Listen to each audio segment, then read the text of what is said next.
the name of Jesus. We stand and lift up our hands, for the joy of the Lord is our strength. We bow down and worship Him now. How great, how awesome is He. Together we sing. Holy is the Lord God Almighty. The earth is filled with His glory. Holy is the Lord God Almighty. The earth is filled with His glory. Once again, we stand.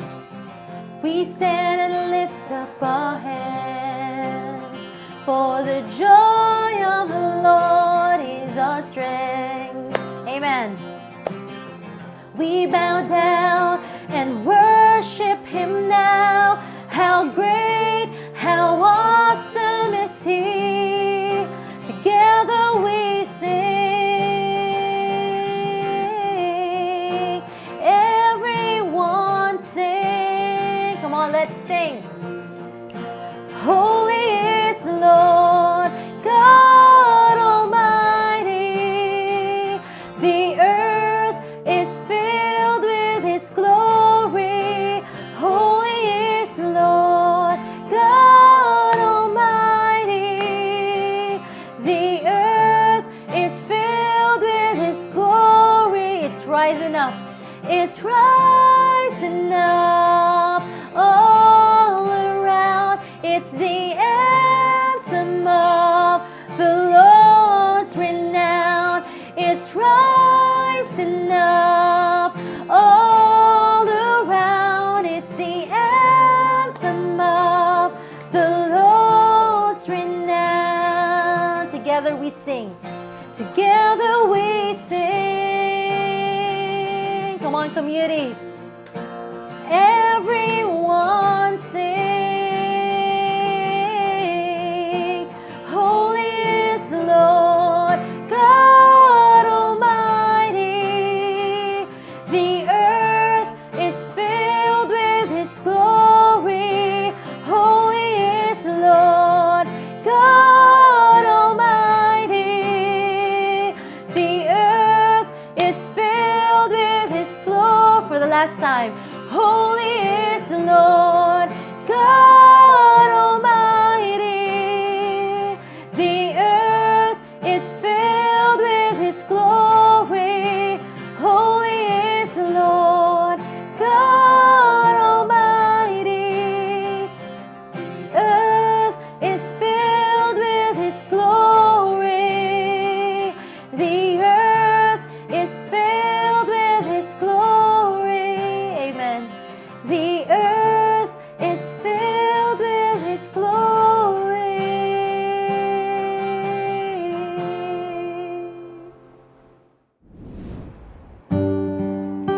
You alone are our heart's desire, O God, and we long to worship You, Jesus.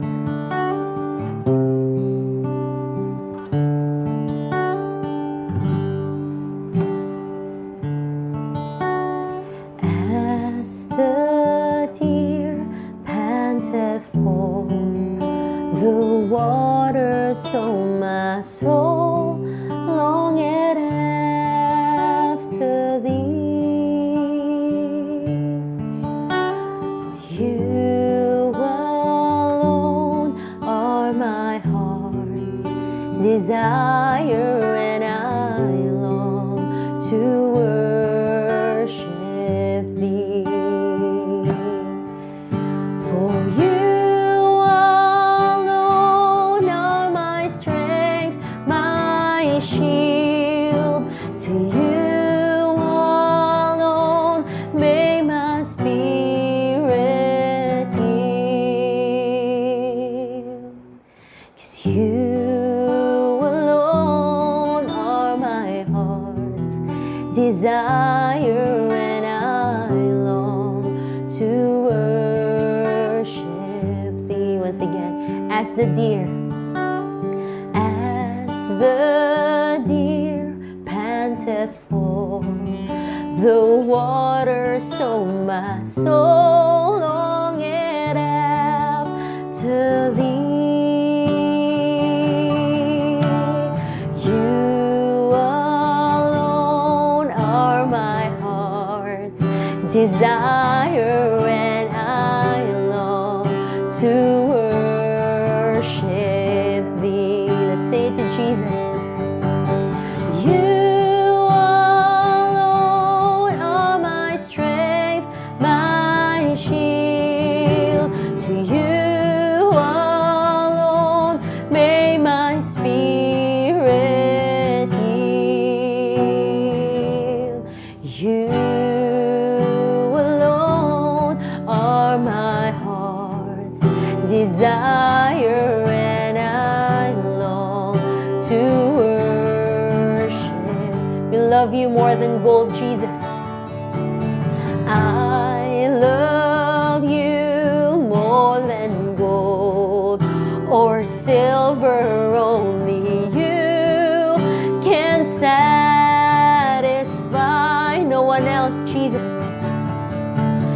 You alone are the real joy giver and the apple of my eye. Let's worship. 'Cause you alone are my strength, my shield.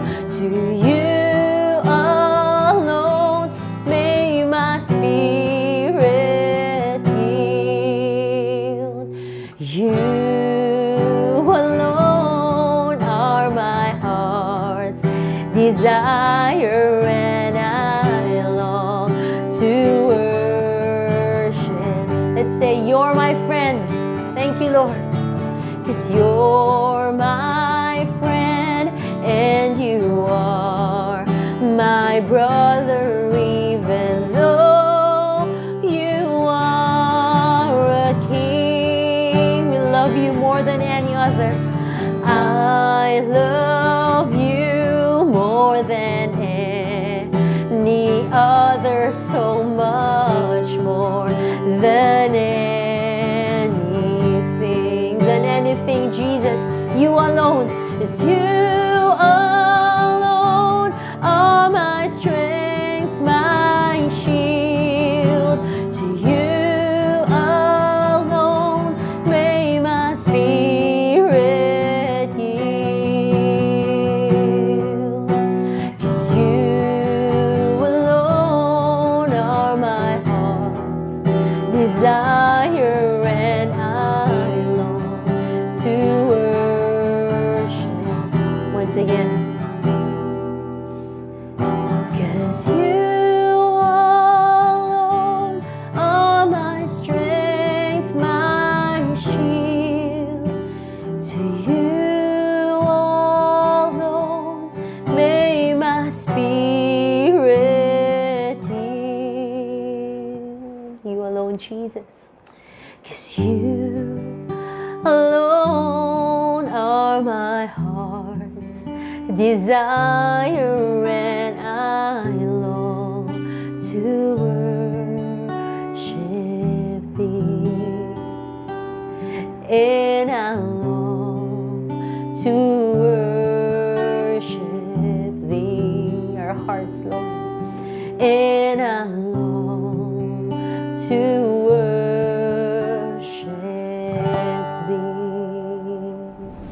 Shalom community, welcome once again sa ato ang online sermon as we continue on our series about a Holy Week. I know we've already gone past sa atong Holy Week, but because of this very important week na nilabay last week, and we have the final celebration during the Resurrection Sunday, still humanon gyapon natong series because it highlights so importantly the finished work and the continuing work of Jesus Christ. And before that, let's all bow down our heads, let's pray. Lord God, we'd like to thank you for today. Daghang salamat, Lord, once again. We are able to gather together through the virtual means once again, we're able to continue on the story leading towards eternity. So Lord, daghang salamat kay you have been with us for the past 3 times sa kaning series, and karon for the 4th time, you'll be with us again. We thank you in Jesus' name. Amen. Our scripture verse for today is found in John chapter 14, verses 1 to 6. Let's read together. Let not your hearts be troubled. Believe in God, believe also in me. In my Father's house there are many rooms. If it were not so, would I have told you that I go to prepare a place for you?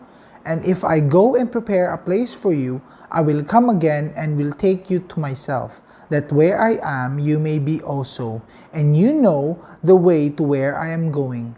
Thomas said to him, Lord, we do not know where you are going. How can we know the way? Jesus said to him, I am the way, and the truth, and the life. No one comes to the Father except through me. For the past few weeks, we have talked about many things, and one of the things na atong gitalk about is the presentation of the true Messiah. The Gospels were written intentionally as the pinnacle or ang pinaka-climax towards the story, because here comes the true Messiah, the Savior na ginahulat nila in the Old Testament. And one of the things that he would always say is he would remind them that he is the Son of God, that he is the way, that he is the truth and the life, and siyang only bread and only water that can quench our thirst, that can solve kani ato ang need for hunger, true hunger in the form of righteousness.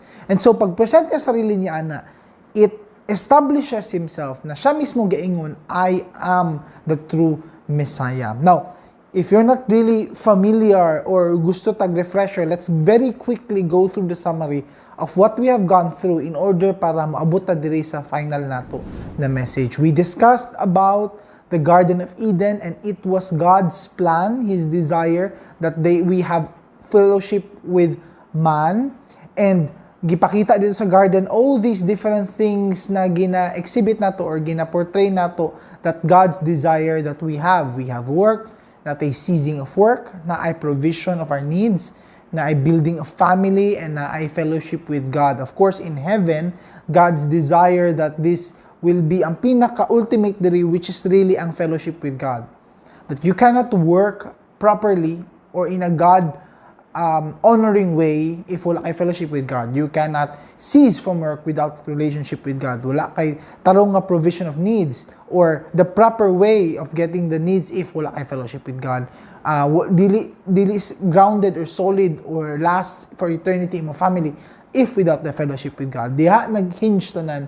Diha ang pinaka-importante, more important than the garden, more important than the benefits that they have while they were in that garden. So makita nato diri actually, if we study Genesis 1, particularly the part here where it talks about be fruitful and multiply and fill the earth and subdue it and have dominion over the fish of the sea and over the birds of the heavens and over every living thing that moves on the earth.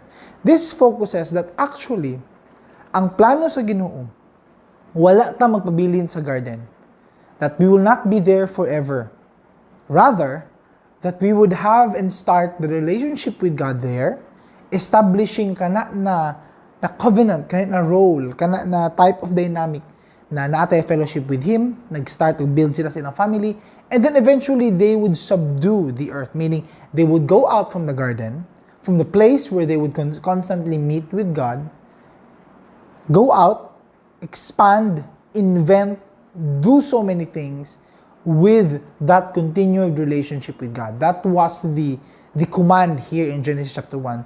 We know obviously nga nadaot na because of the sin that has been committed in the garden.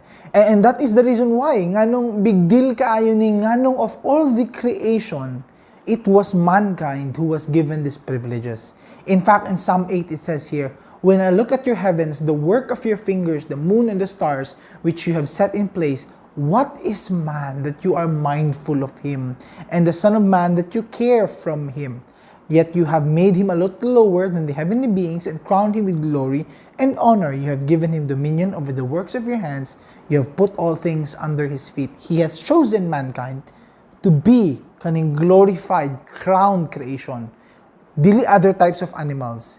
Dili pud ang celestial bodies. It could be the sun, the moon, and the planets, kaning mga dagko pa na mga creation. It did not even go to the privilege of the angels. We are lower than the heavenly beings, and yet we were chosen. And so, dili masabtan sa author ani or sa scholars or sa psalmist nga nung mankind ang love kay sa Ginoo. And yet God has chosen mankind, us, to love us, to redeem us, and to be with us forever. And so despite that sin, again, na ay katong consequence, we learned later on that ang mankind ay continued sinfulness that resulted in worshiping other gods, that resulting in exploiting one another. The Lord raised up kani mga judges and mga people were given the privilege to show their gifts and leadership to lead the people, and yet they continually failed. And so the Lord brought up the Messiah, the promised Messiah, who would defeat the enemy. He came here, he performed miracles, he did so many things. He entered the city towards the start of kaning celebration nato with a donkey in a peace, for God has decided to be the one who will be giving us peace despite sa atong gibuhat by providing with us the perfect solution. After that, He sacrificed Himself by willingly dying on the cross despite multiple na pwede na instances.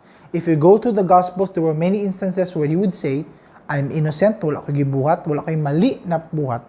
And yet, He decided that He would die on the cross for us.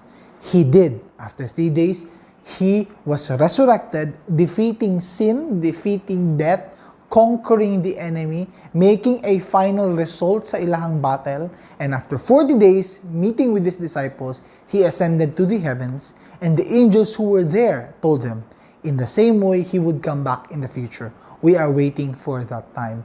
However, we learned last week that that was not the end of the story, but rather that was the start of handing over the responsibility karon, because He has left us with the Holy Spirit, the counselor, the helper that we now have and live with us. That allowed multiple people to change, to repent, to have a renewed sense of worshiping God and loving goodness, loving kindness, walking with God, and many other things that we experience as believers. And so, gitagaan ta og clear na instruction, a mission before He would go out. And the mission was this: go therefore, make disciples of all nations, baptizing them in the name of the Father and the Son and the Holy Spirit, teaching them to observe all that I have commanded you. And behold, I am with you always to the end of the age. The story does not end, because there is a chapter here, even before Revelation, na napatay kailangan buhaton before that end will come. And the end will come is if all the nations will come to a knowledge of Jesus Christ. Ang gina-consider nato, come to a knowledge, or kaning paghimong disciples, ang considering ani, the word used here for Greek is theethne, which means people groups. It means that we break down, kung naay mga lain-lain mga people group, each people group should have at least a few disciples. And when I say reach na siya, is that when someone in that people group will have a desire na gusto makaabaton og relasyon sa Ginoo, naa siya maduulan within his people group na pwede mo disciple sa iya og mo share sa gospel sa iya. Diha ta mo considered na reach na siya na people group. Why? Because not only here, but even the Revelations tell us of a prophecy that every nation, every tongue will bow down and worship God, meaning each language group, each people group. And sad to say, according sa itong most recent statistic in Joshua Nations, there are still more than 40% of unreached people groups. That's why ang sequence karon in the churches, in bodies of faith worldwide, is na yung mga tao who have learned about Jesus, they were converted, discipled, trained with a mind for missions. Because eventually, kailangan natin yung buhaton in order for the end to come. Unless di na mabuhat, dili mabalik ang Ginoo. And we don't know sa mind of God how He is working sa mga initiative groups na wala pa yung missionaries assigned. We know He is working on them because we see so many testimonies, so many witnesses na mga tao, even from the very hardest to reach na mga people group, suddenly having that desire to know about a Savior, about a God, whether through a dream, whether through a prophecy, o unsa pa, even through their shamanic mga rituals and so many other things. We've already seen that even katong before pa lang, if we learned more about missions here in the Philippines, pagsulod pa lang before sa mga pag-adto sa mga people groups like other Manobo groups and tribal groups, according to first-hand witnesses, there were people there who said na despite gina-shoo away nila mga foreigners o mga people who are not in the mountainside na nagpuyo, some of the village chieftains would get dreams that there would someone maabot sa ilaha who would be bringing Bibles na with white hair and many other na mga revelations that they have come up before maabot pa ni mga tao. And we can really say that God is at work in the world right now. He is very determined to finish His mission. That's why it is recommended or it is encouraged in the Word of God that kita tanan mo partake in pushing the gospel to advance the kingdom of God. God is not finished with His work. He continually moves and uses people like you and me. Morning continuation sa itong story. Wala na to pa ito nag-end. Though naatay revelation of what is to come, particularly in the book of Revelation, but that doesn't mean na wala na in the middle part. Just because na prophecy in the future, the same way sa Old Testament na prophecy about the coming Messiah, niabot ang Messiah, but sila, while they were living that time, na ang prophecy, naagyapon sa responsibilities and roles and role to play in the work of God. And so that responsibility also lies sa atua. You and I have that responsibility to move with God, to be used by God, to use ang atong mga resources, mga talents, atong mga gifts, however God has blessed us with, to use that to push forward the plans of God in our life, in the life of our community, in the life of our city, in our country, and all over the world. That's why in Acts 1:8, this has been a reminder for us. You will receive power when the Holy Spirit has come upon you. You will be my witnesses in Jerusalem, all Judea and Samaria, and to the end of the earth. This means God has given us the Holy Spirit that lives in us. And through that Spirit, the power of God is manifested sa tuwa. We will learn today unsa na mga different types, how the Spirit moves in us. The Bible is clear, He lives in us, and therefore, naay mga things that He is doing in our life.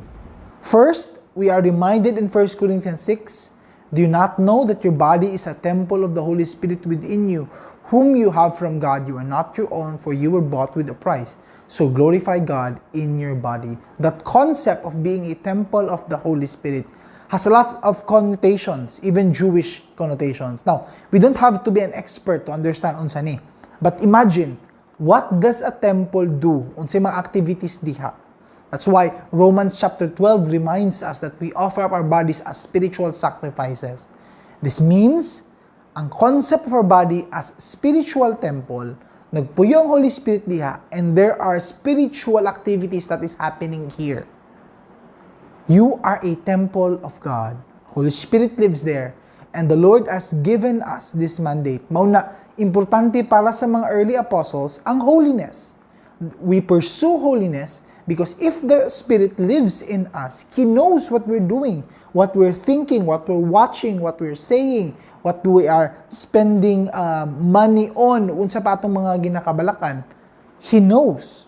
And as a temple, what are you doing? Does that show that this temple is functioning well? Makaingon ba ka that this temple of God is being a good temple in terms of the standards of what you say a temple should do? In terms of sacrifices, in terms of spiritual discipline, in terms of morality, in terms of integrity, o sabi mga butang na nahitabo diha, is that temple fulfilling its purpose, which is being a temple? In John 14, we are reminded again, Jesus said, I will ask the Father, He will give you another helper, to be with you forever, even the Spirit of truth, whom the world cannot receive, because it neither sees him nor knows him. You know him, for he dwells with you and will be in you. The helper does not mean necessarily na igo na siya mutabang, but ang tama na mas tama translation diri, a longer translation I mean, is someone who goes with you or ubanan ka sa may mga ginabuhat, encourages you, empowers you, pushes you towards the direction kung asa gusto ka dalhon sa Ginoo. That's why this is very important. And one of the issues when you come to faith is that immediately when you come into faith, when you have this relationship with God, one of the factors that happen is ang tendency to have this morality being challenged. Meaning, ang imuhang standard before, which is the standards of the world, are being challenged by the Word of God. God has put a standard here in the Word of God, and that never becomes obsolete, meaning nahupas na, meaning di na applicable to our time. It has and it will always contain truth that will challenge unstay standard sa kalibutan. Not only in the principles na cultural, but especially in terms of moral. My wife and I nagtanaw miog ka ng usa ka show, usa ka movie, and in the movie, it was based on a book written by a Christian. And kaning Hollywood film based on that book, mashock na lang ni because it endorses practices that are from the Word of God, which is dili na uso karon na time. For example, gi-endorse dito about avoiding or dili mo go into premarital sex dayon, or about dating nga you have to choose carefully kinsa ang imong partner, or about displaying integrity in your life, especially when it comes to dating, and all these other things. Now, kapag tanaw mo to sa movie, and it became a hit, kato na book o kato na movie, and kung tanawin mo diha, they were shocked because it really was, it was really effective. Tinuod yun daw na mas matarong ni mong select ang mga lalaki is if dili ka mo bigay dayon, that if you give them a long time to really wait for you and court you and show that they are serious with you. Ni makatawa ka magtanaw ana because para sa ila, wow, asa ni gikan na knowledge. And here you are realizing nga dugay naman ni gitudlo in the Word of God. Dugay naman ni gipang tudlo sa atua. These are words written and instructed by us thousands of years ago. How we handle our bodies, how we not give into temptation, how we choose our partners carefully, and all these other things. And yet they are gobbling this up as if murag mao ni ang kanang words, secret words to successful dating. Ang shocking thing jud ana is layo na jud kaayong morality of our present day compared to the Word of God. And yet sige sila katingala nganong effective man kaayo ning mga principles ani, and yet they do not realize these are words coming from the Word of God. John 16 reminds us, when the Spirit of truth comes, He will guide you into all the truth, for He will not speak on His own authority, but whatever He hears, He will speak, and He will declare to you the things that are to come. The beauty about listening to the Word of God is you will find supernatural foresight towards what will happen, not only in the far future, but near future, but even in the present, directing your steps. Many people have this wrong thinking na maingon sila mo duol ako sa Bible if na ako'y kinahanglan. And when they try to use the Bible as a practical decision making, murag bintot-bintot ba unsa ako next decision making, uban inana na they open the Bible and it says pilit lang sila kani ako na gets mo siguro ni pasabot kani ako buhaton next. And when we use the Bible like that, obviously it will never work, because the Bible will work if you have communion with the Holy Spirit by learning more about the character of God. The Bible is presented to us to know about the story of God, God's story, particularly mainly in Jesus. And the more you learn about His words, the more you get in step with Him. Kaya mag-gets nimo, ani iyang morality, ani ang ginabuhat niya. This is how He works. Muna yung ginatudlo niya, kani dapat ang buhaton. And when you get to understand Him, it's easier for you to hear Him in your decision making. Kay aligned naman ka, if naay thoughts in your mind, you will already know, dili ka na ang gina-endorse in the Bible. Dili ka na ang things na gusto buhaton by the Spirit in my life because dili siya magtugma in the Word of God. And the beauty of the Holy Spirit is the Holy Spirit opens our eyes na when we read the Word of God, makasabot ta. If we desire to really learn about the Word of God, walay tao na dili makasabot in the Bible. Especially now that there are local translations, Bisaya, Tagalog, English. It's just a matter of you really desiring na gusto ka magtuon. Na for some of you have a hard time understanding the context. That's normal. That's why very first nato nga foundation in learning about the Word of God is to read the Word of God. Basa from one page, from the start to the finish, and then you begin to break down unsa to mga parts na gusto niyo basahon usab. That's the elementary start. Pinakasugod yun na. Wala kayo way to shortcut that. Muna sige tag-mention ani because that's the truth. Unsaon niyo pag-learn about sa relationship niyo with God, in the very first place, wala nimo gibasa iyang words. Are you saying ako lang inyong source? Are you saying tanan na asa ako mga words or mga words of our preachers or people who share the message, dito lang niyo makuha? Now you have to remember, in our day and age where there are many false teachers and cults, diha dyan na always magsugod. You cannot protect your leaders. You cannot protect your community if kamo mismo are not like the Berean church, where when Paul would share the Word of God, they would also check the scriptures. Not because nagtuo, just making sure na this is still aligned with proper theology. Important na because at the end of the day, dili ako ang source. Dili ang source of any preacher. The source is still the Word of God. And for that to happen, for the Spirit of truth, nga permit truth ang nasa yung teaching, everyone will have that responsibility.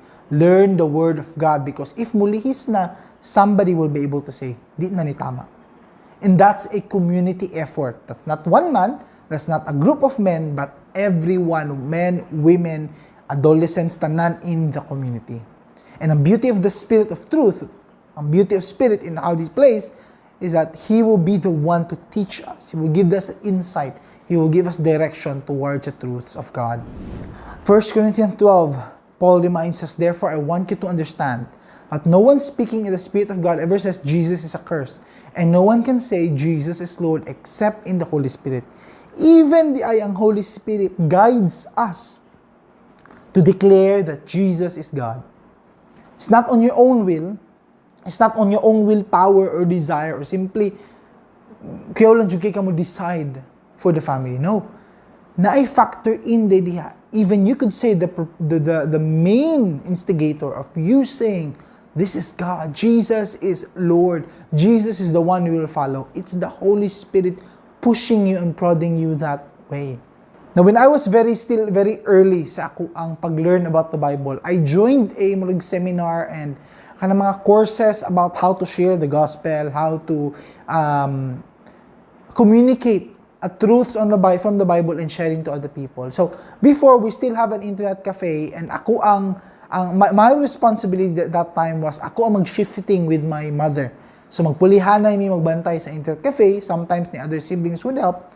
But during this part of the year, kay ako ang nagapuli sa iya para makapahuway siya. Ako na po magbantay. And it was during this time na medyo challenging for me because halo-halo akong responsibility because I want to involve myself more in the church. At the same time, I want to help akong mama.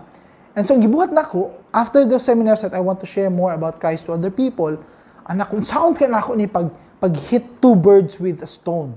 So, I realized that time, pag magbantay ko sa internet cafe, I would use this time na makipag-chat ko sa mga taong kailan ako, kaila to share about the good news of Jesus Christ. So, at that time, uso pa kaayo ang Yahoo Messenger.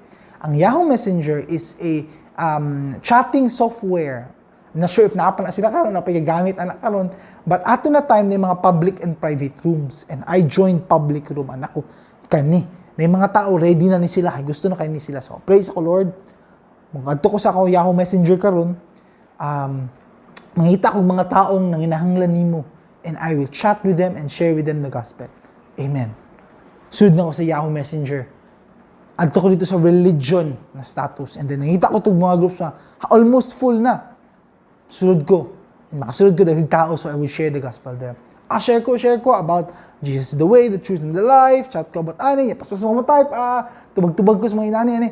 Yung ma-challenge ko, kaya kasi mga pangutana, tubag ani ko. So, medyo gubot na if there are many peoples of different faiths na mag-discuss dito. And there was one man from the Islam faith who is actually ready for such a conversation because nag-prepare na siya isa ka sheet of things that he would say to discredit the Bible. And so, ang gibuhat niya, chat ko niya, I send you so una mag-PM pa man na siya, PM. And pag PM sa kuha, siya, what's your email? I will send you things that will discredit Christianity. Na siya. Ako confident po yung time. Ako, sige, here's my email, send me my email. We can chat in email. Send ako, sige, send niya sa kuha. And what I found there were things na slowly as I read them, my confidence in this faith naganaog. Ako, wala bitaw no. Check na ko. Wala lahi bitaw diri. Wala lahi dito. Lahi dito.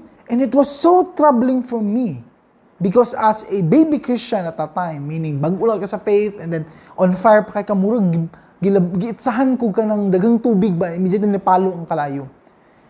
And I still remember na I chair dito sa internet cafe, human akong basa ito na, hugno ang kalibutan, naglingkod ko, gunahula dyan ko, anak ko na, saan niyang gisudlan? Tama ba niyang gisudlan? And while I was thinking that, I was talking to the Lord, ako, Lord, sigurado man jud ko ba nga tinuod jud ka? Sigurado jud ko na ako yung relationship si mo, nga no man eh. Nasa akong heart, nag-decide na ko as a very prideful man, like, di na ako musimba, di na ako matusimba. Sige na, mag-learn na about mga lain ng religions, maybe this, maybe that. And the simple prodding sa Holy Spirit sa ako at that time is, learn more about me. And kana na start of that journey was that time, the Holy Spirit leading me to say that commitment na, Lord, di ko kasabot nga nun eh, nga nun na yung mga mali diri, nga nun kaning giingon ni Mark, giingon ni Matthew, dili magtugma, kaning but I trust you, kaila ko sa imuha. When I say Jesus is Lord, I really know that relationship. Kay tungod, kung kinsa ko karon at that time, dili jud ni based on my own decisions. Totally na bag-o ko lahi na akong desire, tinuod jud to. I don't think it was willpower. And kaning relationship na naata kaning joyful relationship, di jud ni siya atik-atik lang. I don't think buang pug ko. That time, as I was thinking. So, like, Lord, I will start this journey with you. Tun-an ako ngano ni. And what happened with that was after I have discovered the answers to those allegations, nisamot pagkalalom o kainit akong relationship with Him. Because I realized those contradictions according to that person, were actually have deeper biblical truth nga nung dili ito magtugma. There was a separate reason na kaniday genealogy din ni sa papa, kani genealogy si mama, and just proves na whichever ka magtanaw, whether legitimate child to siya ni Joseph or not, Jesus was the Messiah. So those are one example ato mga allegation na to. And that allowed me to really push through that faith. But asa to nagsugod, what kept me from being there? Kinsa to nag-declare in my heart, it was the Holy Spirit pushing me towards that truth. And it's an amazing type of relationship if you acknowledge nimo that really the Holy Spirit lives in there. Tabangan ka niya in many different aspects sa imong life. If only you are willing to say, yes Lord, maminaw ko sa imo. It might hurt, dili man comfortable, di makuganahan ang decision, but I will trust you and I will follow you. 1 Corinthians 12 talks about the Holy Spirit giving us gifts para gamiton for the ministry. And then in Galatians 5 talks about the fruits of the Spirit. That's why we are changed from glory to glory. Ubag uta, we will begin to develop more love, more joy, more peace, patience, kindness, goodness, faith, gentleness, self-control, and all these things, which are more than the law, because the Holy Spirit will generate kanang mga butang in our life. That's why part of our relationship with God is manghilabot siya areas in your life that does not honor God, because those are hindrances for you to develop fruit. If sikag kapit sa mga sources nga dili dapat nimo kapitan, whether it's joy, pleasure, or finances, or any other things, Hilabtan to niya because He wants you to have dependency on Him, not on these sources and many other things that the Spirit does. And lastly, Ephesians 4 reminds us, the Holy Spirit living in you is a deposit, a guarantee, a seal. Gitatakan na ka. Jesus is saying, this is mine. And so if we summarize all these things, the Holy Spirit gives us power, lives in us, goes with us, helps understand the truth of the Word of God, reveals Jesus to us. He's a spiritual gift giver, a spiritual fruit giver. He's a seal of promise for eternity. God is continually in the business of changing people, you and me. Not only once, but ang process of sanctification, meaning ang continuous process of the Holy Spirit changing us to be more like Christ, meaning to develop the character of Christ in our life. We become more like the one whom we love. And so nag-develop ta into that model more. He is the one developing kana sa atua. That's why He describes Himself that He is the vine, Jesus the vine, the Father is the vine dresser, and He will prune, He will cut, He will give nutrients para mutubo ta, mag-grow ta to more fruit, kani mga branches which we are. And because of that, we are inserted into the body of Christ. When we say the body of Christ, globally, we are the body of Christ. You and me, natay role to play because again, there is still a mission, a war to be won. Jesus already sealed victory, but ang troops, ang mga sundalo, ang mga army, ang mga battlements na move forward towards capturing strategic areas, kita to, the body of Christ. We are continually doing all these things to push the kingdom of God towards that end.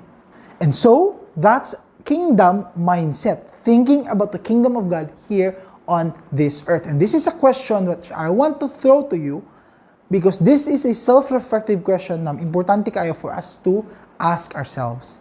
Does my life now reflect a type of life that lives to fulfill God's plans for eternity? Ang kinabuhi ba na to karon? Kung mutanaw bang tao sa tuwa? Or i-assess nila atong life? Makaingon ba sila o makaingon ba ta that this is the type of life na its design, its purpose is to help towards the plans of God for eternity, meaning towards kaning mission niya, sharing the gospel to other people, being or supporting a missionary, using our gifts and talents to do the work of the Lord, and all these things, kaning ginabuhat ba nato, does it help fulfill katong mga plans sa Ginoo here in this world? It's up to you to answer that question, and it will be discussed also itong weekly fellowship, which is ginabuhat nato virtually, which I really recommend that you join, because in there nindot kang conversations, in there natin mga life updates, in there our faith can be exercised more through the challenging questions na ginalabay didto. And because of this, Matthew 6 is one of the most important verses na mao ni mag-challenge siya in questioning sa atong kinabuhi karon. Of course, dahang kita ginabisihan, no? As the economy is slowly getting back up, dahang kita gina-think about, gina-strategize, gina-invest, sa mga butang. This is a simple reminder, Jesus' reminder, na dili lang applicable silang time, but all the more karon mas applicable as we are nearing towards the end. Do not lay up for yourselves treasures on earth, where moth and rust destroy, where thieves break in and steal. Lay up for yourselves treasures in heaven, where neither moth nor rust destroys, and where thieves do not break in and steal. For where your treasure is, there your heart will be also. This is a strong reminder. All of us are investors, meaning nag-invest towards many other things. It does not have to be mean money. It could be asa ta nag-invest atong time, sa atong love, sa atong feelings, sa ato ang efforts. The actions we make now are all investments. Ang question, is it for this temporary life or is it for eternity? Now that is an important question, because if we are a community that promotes family building and godly families, especially if you're listening right now as a parent, even the things that we teach inside the house, are these things for eternity or for temporal things? Is this for more than this life, or is it focused towards this short lifespan only. Kamu lang makatubag, ana. And this is the reason why it's so important that the spiritual leadership really begins with the fathers at home. I could not stress this more than enough. Why? Because it's a mandate that God has given us. But you don't have to be a father, masing single ka karon listening right now. You can really develop this right now by thinking about your life and thinking about asa diri that really impacts my position, my platform for eternity. That's being mission-minded. That's thinking about things that are more than this world can offer, because we are meant to be people that way. If our early church fathers, as early people, apostles na nariya, if they were not thinking this way, dugay na naundang ang Christianity. Because while they were being imprisoned, while they were being stolen from, while they were being arrested, if temporary things lang nibigay na sila, but they were thinking for eternity. Whoever would save his life, Jesus said, will lose it. But whoever loses his life for my sake will find it. For what it will profit a man if he gains the whole world and forfeits his own soul? What shall a man give in return for his soul? Ang value of our soul, where it will end up eternity, is much more valuable than whatever na mag-gain nato diri sa kalibutan. Let's all remember that. C.T. Studd says it in the best way. Only one life will soon be passed. Only what's done for Christ will last. What we are doing now, Jesus has already provided through the resurrection power, through the Spirit that lives in us. Ang ginabuhat ba nato karon are things that will last for eternity.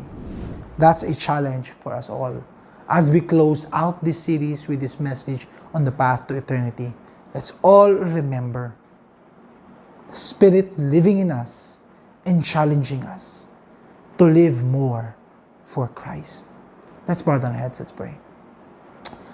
Lord God, we'd like to thank you for this strong reminder. We are now at year 2022, and as each year goes by, as each major event in the world goes by, the more we are closer towards the start of eternity with you. That thought, that thinking, that truth is really so deep. Ako nauna muna, it gives us that sense of urgency, which I pray na aming tanan, to really think of the next moments in our life. Asa na mo ni ginabutang, asa na mo ni ihatag, saan na mo position sa among sarili towards more of you, Lord Jesus. So Lord, allow us, guide us, be with us. As a community, we thank you. In Jesus' name, amen and amen. In Psalms 121 verses 1 to 2, it says, I lift up my eyes to the hills. Where does my help come from? My help comes from the Lord, the maker of heaven and earth. Amen. Thank you, Jesus.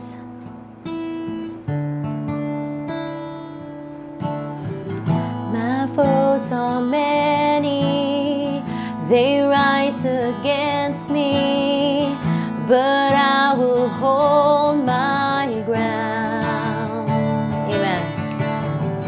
I will not fear the war, I will not fear the storm. My help is on the way, my help is on the way. Oh my God, He will not delay, my refuge and strength always.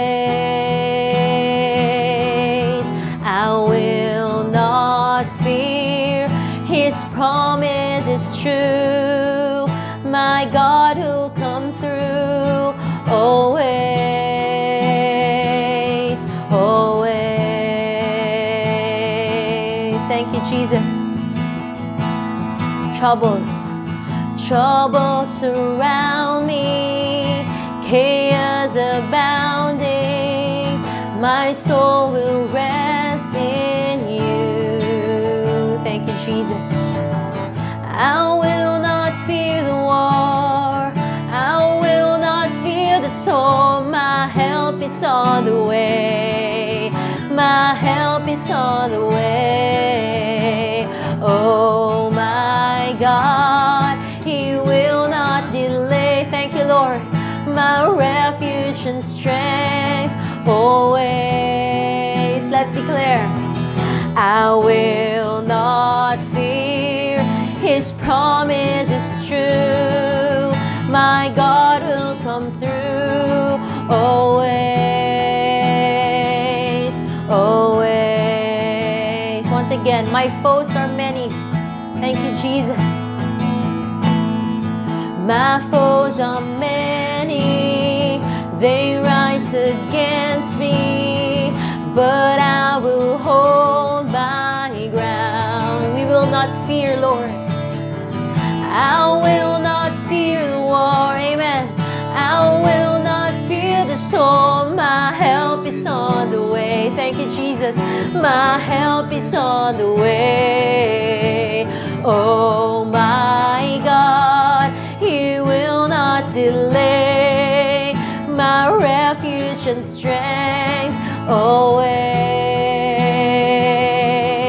I will not fear, His promise is true. My God will come through always, always. We lift our eyes, oh God. I lift my eyes up, my help comes from the Lord. Come on, let's sing. We lift our eyes up, Jesus. I lift my eyes up, my help comes from the Lord. Let's declare, we lift up our eyes to you, Jesus. I lift my eyes up, my help comes from the Lord. Thank you, Jesus. We lift our eyes, Jesus. I lift my eyes up, my help comes from the Lord. Always, Lord, always, Jesus. And oh my God, He will not delay. My refuge and strength always. He will not fear. Thank you, Lord. I will not fear. His promise is true. My God will come through always. Once again, oh my God. Because oh my God, He will not delay. My refuge and strength always. I will not fear. His promise is true. My God will come through always.